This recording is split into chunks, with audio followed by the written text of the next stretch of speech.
Hey Virgo, welcome and this is your reading. Be open-minded po, hindi po halos lahat makaka-resonate kaya piliin niyo na lamang. And thank you nga po pala sa mga nag-subscribe. Lalo-lalo na po sa mga bumabalik. Marami pong salamat. Give me the message for Virgo. Ano yung mensahe sa'yo?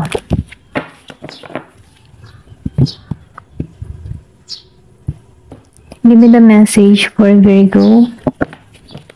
Ano yung mensahe sa'yo?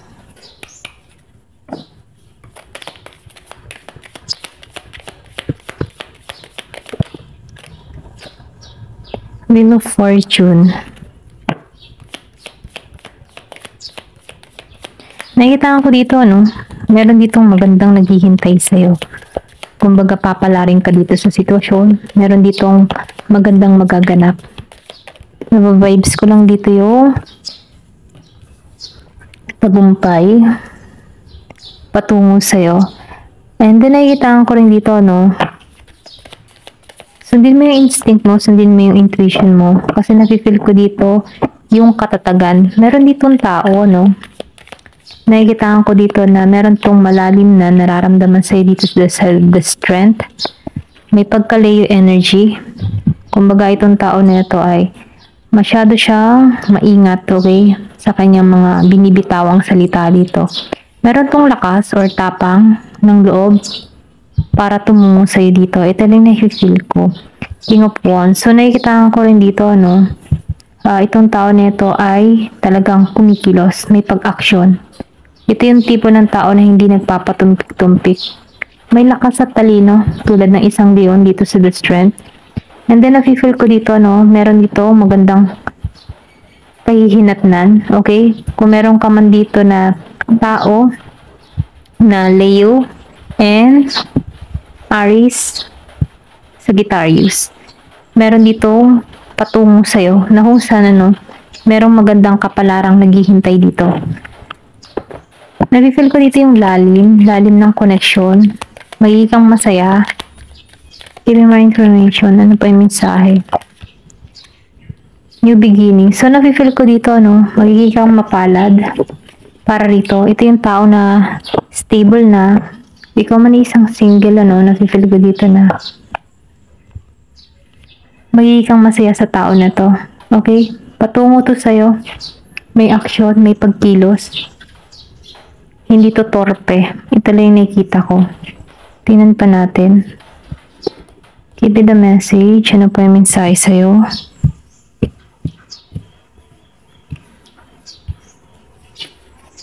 Give me the message. Ano pa yung mensahe sa'yo? Meron ka ditong bird. Yan. Bird perch. So, yung iba naman sa inyo, nafe-feel ko dito na meron kang iniintay na balita. Merong parating na balita, package, or letter. Okay? Meron dito yung tipo na good news na parating sa'yo. Or pwede rin sa'yo, meron ka talagang iniintay dito. Patungo to sa'yo. Okay?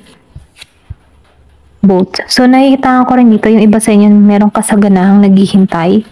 Merong mananalo, or pwede rin sabihin na merong pamana na parating sa'yo. Na kung saan, nakikita ko dito, merong perang parating. Meron din ako nakikita dito na property, yung iba sa inyo makakabili ng property. Give me more information. Kumbaga, nakikita ko dito yung walang humpay na blessing patungo sa'yo. Ladder. So, nakita ko talaga dito na para kang inaakyat sa tagumpay. Kumbaga, meron ditong blessing, biyaya na makakamit mo. Ito lang yung nakikita ko dito.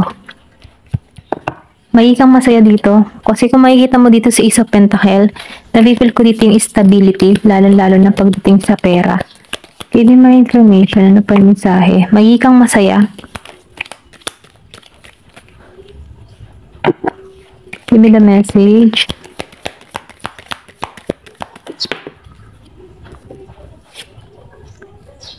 Romance. So, nakikita ko rin dito na yung iba sa inyo, magiging masaya yung love life. Meron talagang patungo sa'yo dito.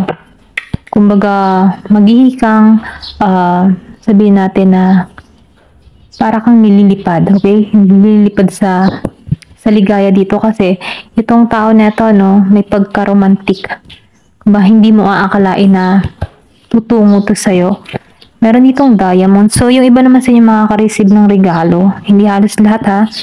Meron ditong balita or meron ditong magbibigay sa iyo ng interest. May magpapahayag ng kanyang nararamdaman. And then, meron din magbibigay ng trabaho. Ay, magbibigay ng regalo. Okay? Meron magbibigay ng regalo. Precious. Mahalaga. Mahalagang gamit. So, nakikita ko rin dito talagang abundance. Abundance yung parating sa'yo. Ito na yung oras ng yung kumbaga simula ng tagumpay mo, simula ng pag-aani ng tagumpay. And then nakikita ko rin dito na magiging kang masaya. Okay? Or pwede rin sabihin, no, may tumungo sa'yo dito na tao na mapalad, meron sa buhay. Kumbaga success ka dito.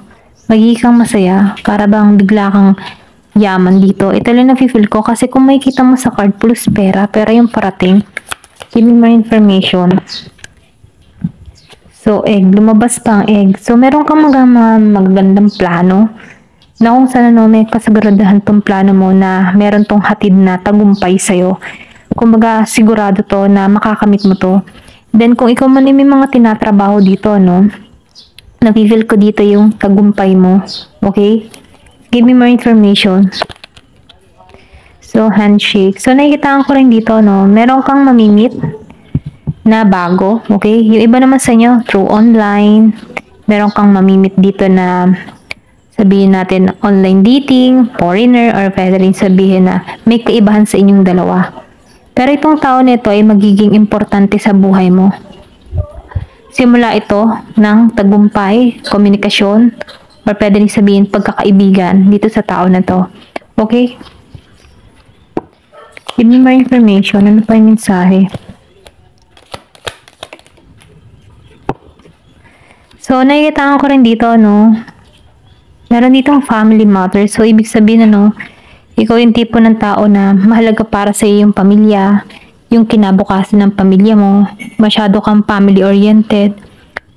Once na meron kang ginusto, talagang gusto mo na sa ayos, maganda yung kalagayan ng family mo dito, okay? Kung may makikita mo dito, sobra kang maalaga or sobra yung tipo na mas nakafocus ka sa family. Ito lang yung nafe-feel ko.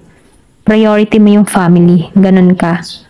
Kaya masyado kang binibless dito kasi andun ka sa point ng life mo na kung saan inuuna mo muna yung kapakanan ng family mo.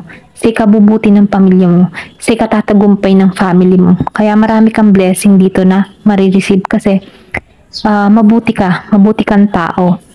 Kumbaga, blessing to para sa'yo. So, itong fly, lumabas yung fly.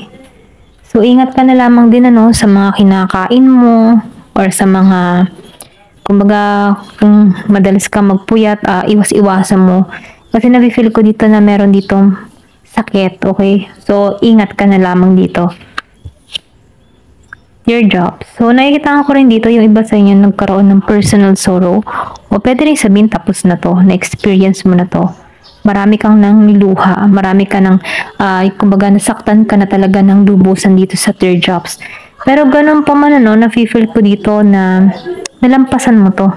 Or pwede rin sabihin, meron ka ditong taon na mayapa sa sakit, okay? Nagkaroon ka dito ng sobrang stress sa sitwasyon. Pero ganun pa man, nafe-feel ko dito na maalisan mo to, okay? Manalangin, magtiwala ka lang sa Diyos. Hindi ka pababayaan dito. So, meron ditong shark. So, mag-ingat ka talaga, no? Kasi, yung iba sa inyo, kung hindi mo pag-iingatan yung paghawak ng pera o kung saan mo man ilalagay itong pera na ipagkakalob sa'yo, pwede itong mawala eh. So, pag-ingatan, once na na-receive mo na to, kumbaga, ilagay mo sa tamang lagayan na kung saan may paglago, hindi yung pagwala, okay? Kumbaga, kung mahilig ka magsusugal, iwas-iwasan mo na lang muna, okay? Give me more information. So, nakikita ko rin dito, yung iba sa inyo, malakas yung psychic ability. Sundin mo yung intuition mo, sundin mo yung instinct mo. Kasi nafe-feel ko dito na once na sinusunod mo yung instinct mo, mapapabuti ka. Kutob mo yan eh, okay? susundin mo yung kutob mo. Ayan. Hanggang dito na lang po. Thank you for watching and love and peace.